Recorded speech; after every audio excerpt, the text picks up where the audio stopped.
Église de Saint-François de Paola. Où se trouve-t-elle? Face au Largo de São Francisco de Paola, dans le centre de Rio de Janeiro. Elle se trouve à proximité d'un ensemble de bâtiments appartenant à l'Université fédérale de Rio de Janeiro, UFRJ. Histoire 1756.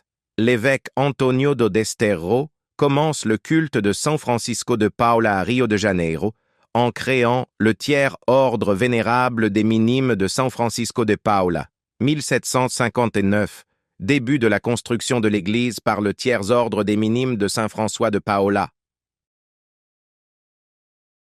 1801, fin de la construction de l'église. 7 mars 1865, cérémonie d'inauguration de l'église en présence des empereurs Dom Pedro II et Dona Teresa Cristina.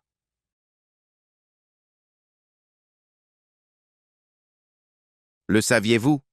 L'église a été un point de repère dans la ville du XVIIIe au XXe siècle et un lieu de passage dans le quartier.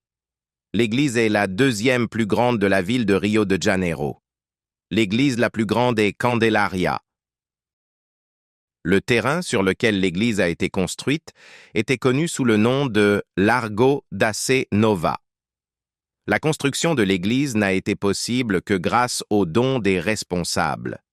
L'église a été classée par l'Institut national du patrimoine historique et artistique, IFAN, en 1938.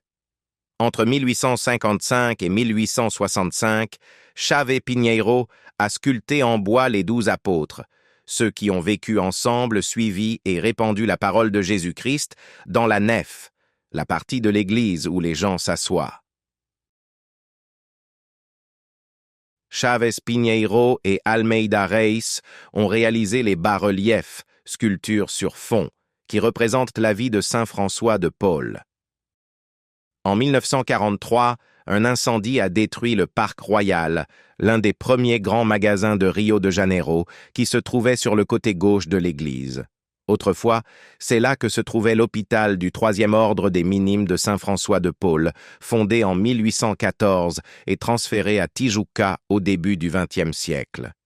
L'incendie n'a pas atteint l'église. Qu'est-ce qui s'y trouve?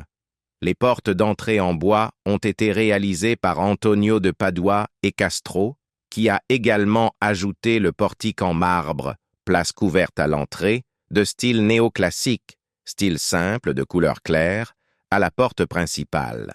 L'intérieur de l'église est décoré d'éléments sculptés, en particulier l'autel principal et la chapelle de Notre-Dame de la Victoire, œuvre du maître Valentime. La décoration de la nef centrale, la partie de l'église où les gens s'assoient, exécutée à partir de 1855 par Mario Bragaldi, est de style néoclassique, simple et de couleur claire.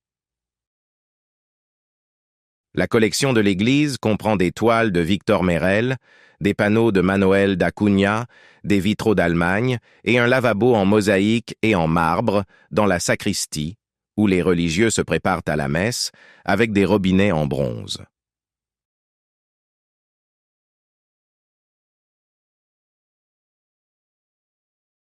L'une des cloches, connue sous le nom d'Aragon, était responsable du couvre-feu entre 1824 et 1827, selon l'intendante Gérald Policia Teixeira de Aragon.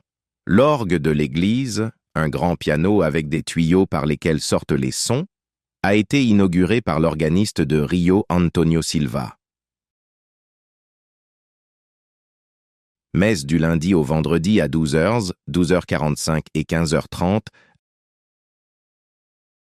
Accessibilité de l'église. L'accès est difficile pour les personnes en fauteuil roulant, car les rues proches de l'église sont pavées et les trottoirs sont très fréquentés et étroits.